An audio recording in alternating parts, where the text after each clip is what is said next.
Welcome back, Sean here, Mountains Garage.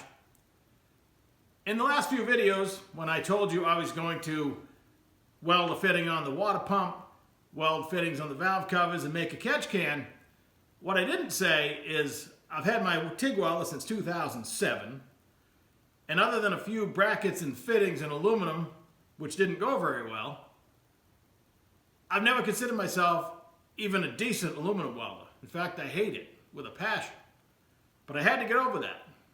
It's been bugging me for I don't know how long.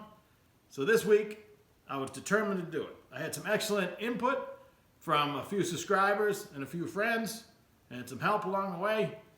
But in the end, I had to do it. I had to be behind the torch. I had to figure it out and not completely ruin everything I was touching, which was sometimes the case with aluminum. I feel so much better that I did it. And here's how it happened. Okay, here's my mess so far. I started with this pretty nasty aluminum. A lot of it had like old cement on it, maybe hardened masking tape. So I sanded it all up with the dustless sander. This will be the back side of my catch can. Those will be the sides. That hole was pre-punched, and it kind of gave me inspiration to where to put the inlets. So this will be the back, and it's longer than the front, so there'll be holes to mount it on the top. I already managed to melt and literally melt it, the inlet tube. I cut this off an old valve cover. It's half the thickness of this, so it was kind of difficult. But I got it in there. And they're both wicked dirty with oil coming out of them, so that's not a what I'd call pretty. But this is my practice. So now I think I'm going to put the inlets, actually that's the front, so it'll be down like that. The inlets are going to be up in the corner. So I think I'm going to baffle, well I know I'm going to baffle, right here. So the moist air coming in would make the oil drip off, and the air would have to turn the corner and go back out the vent. I don't want the baffles down too far because I want it to have the full capacity, or most of it anyway, if it happened to fill up with liquid. And I'm going to put a drain on the bottom. It'll be the bottom over there. Probably just like an AN fitting, so I can either extend the hose down to drain it somewhere else, or just take the cap off and drain it that way. So let's see if I can melt these baffles in. This stuff is wicked dirty, and I'm notorious for not cleaning it properly. I'm probably never going to be a good aluminum welder because I don't have the patience, apparently. I don't know. I'm hoping for something good to happen. I got some excellent advice from some channel subscribers. So I now have a green tungsten for my old transformer machine. I was running the gray, and they claim that works better on an inverter machine, but for today I'm running pure green. For TIG rod, I have 1/16 53/56, and that seems to work better than the 1/8 inch 40/43 that I have. I've been playing with both. So I'm going to continue to use this unless something bad happens. It's a good thing it's only a catch can, but practice makes perfect. I'll just keep melting away. And taking advice from a few internet videos that I watched on YouTube, I have a number 5 cup, and I have the CFH turned down to 12. I think one of my problems in the past is I would just use the same 6, 8, 10 cup that I had for steel, leave the argon setting the same, and apparently it needs a lot less in a smaller cup, and this seems to be working better. It's hard to tell. Occasionally I have a good looking bead. I was practicing a little bit earlier, but it's what I got. I'm gonna keep learning. So the baffles didn't weld that well. I mean, they're okay. I'm glad it's inside, so that's all kind of ugly. Then I welded the bung in the bottom, and other than where I stopped and started, I forgot to let off the pedal and add a little more filler. It looks pretty good. Didn't distort the outside. I'm glad that's on the bottom because that probably won't leak. I'll tack the mess together, and I'm waiting for the -12 fittings for the sides. Should be here tomorrow, so I've had enough for one day.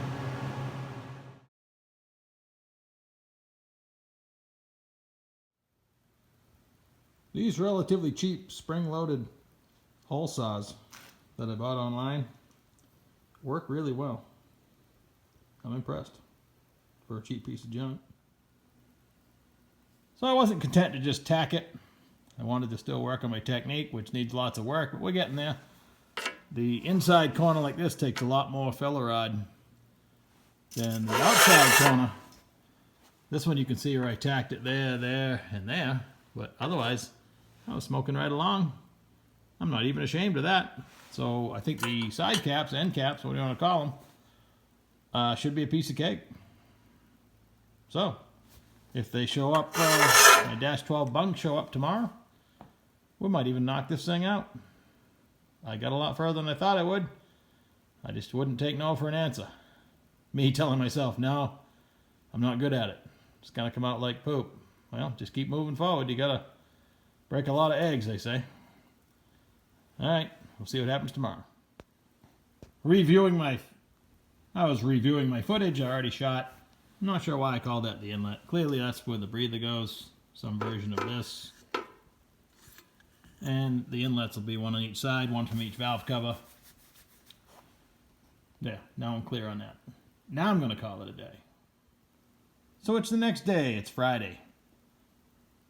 Waiting for my mail lady to drop off my Dash 12 weld-on bungs, I decided to tackle the water pump. So I knew I had to machine that off, so I machined a lot of that fat part off, and also this step so it fit right down inside the pump. I'm pretty excited with my newfound skills. I weld 3/4 of the way around it, but with the pulley on, I don't have enough skills to do it. I can't get the torch in there, and I find as I learn that it doesn't tolerate a whole lot of angle. The straighter up and down I am, it definitely is a not much cleaner arc. It doesn't do all that cleaning and popping and farting. So I've learned that you got to keep the torch pretty well straight up and down, maybe slanted a little bit ahead. So I work about 40 minutes trying to get the pulley off without wrecking it.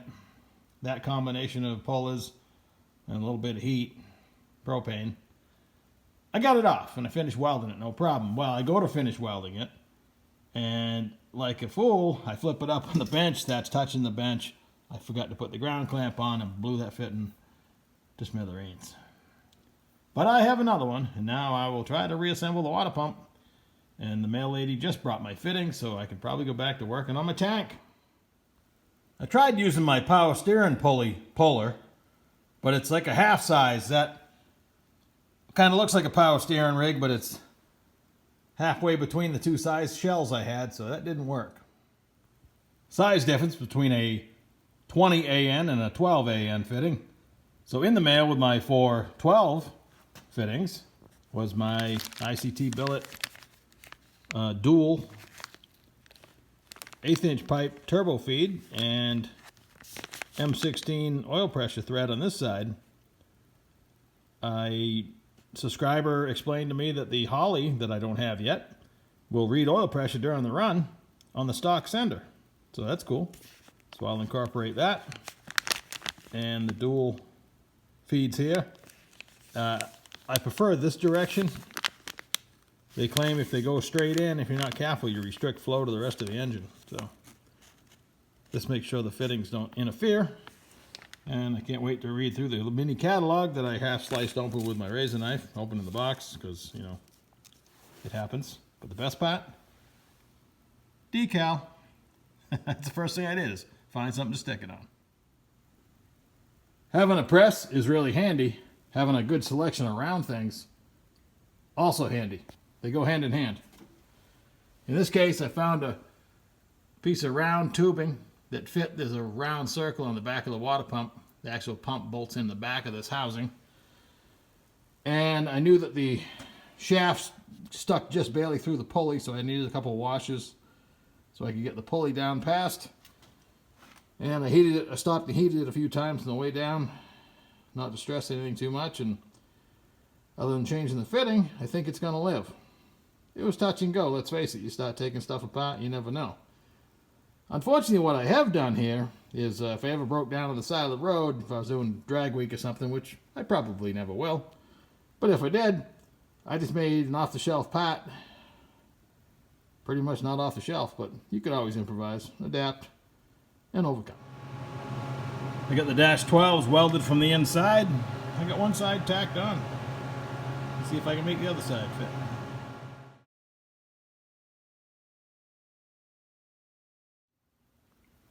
Okay, the finished product. This may not be the vent I run, it's just something I had off a stock car valve cover. Still need to drill a couple holes to mount it. And of course the fittings are just something I had stuck on there.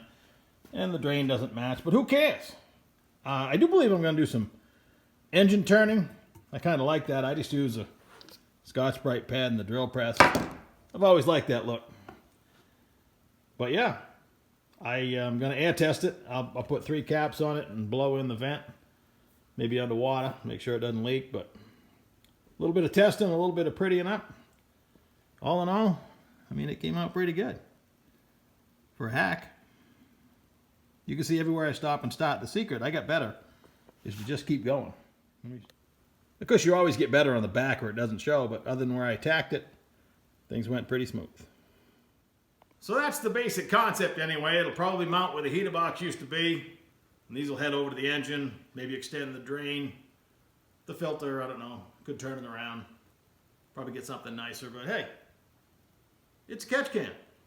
I'm going to measure the capacity too, probably while I'm doing some testing on it. And I got to tell you, I'm pretty happy. I think I said that. So to recap what I was doing wrong with aluminum, because I'm a pretty fair steel welder and not bad in stainless steel, is I was using the same cup, the same argon setting. I didn't know that a smaller cup and about half the argon was what I needed. I learned that by watching some of the videos on YouTube, of course. And I think it was probably the fabrication series. And he was doing a bunch of aluminum and he said that. And that was my win right there. And then I have a transformer machine. And the advice I got, I picked up that gray was what I wanted for a tungsten. But apparently that works better on an inverter machine. I'm sure people will tell me their preference. But my buddy John, who I met on this channel, and has been a great resource of all kinds of information and parts, asked me, hey, you're using green tungsten, right? Pure? I said, nope. Well, I got looking around because I wanted to do it the next day. I asked my brother, who actually provided some. I buzzed down to his house, and I was welding within the hour. And I went to bed last night feeling great, and I'm elated today. I'm actually holding something that I'm not ashamed of, and it's aluminum. And it's made out of junk. Everything here is used, recycled, repurposed. So, I hope I've thanked everybody. I just feel great. I've probably said that 10 times. Thanks for watching. Like, share, subscribe. Next, I got to put fittings in the valve covers, but hey, that's not going to be a big deal. Probably burn some of the oil out with a torch first. I've been soaking and cleaning them. Hopefully that goes pretty well, but at this point, I have no fear, especially these bungs where you can weld them inside. That's another tip I picked up online, including this. I welded everything inside the fittings. Why not? It's easy. It's flat. And I also learned torch angle. I have a tendency with steel, and I get away with it to kind of lean it over to lead the way, like you do a MIG welder if you're pushing.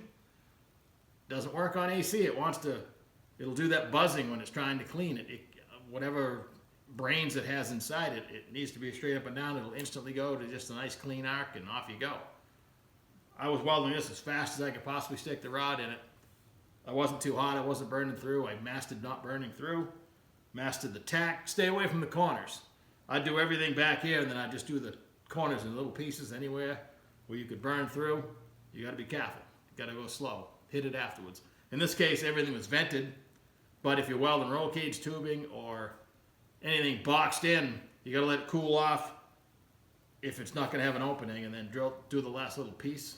I'm the last one you want to take advice from. I'm just telling you the mistakes I made.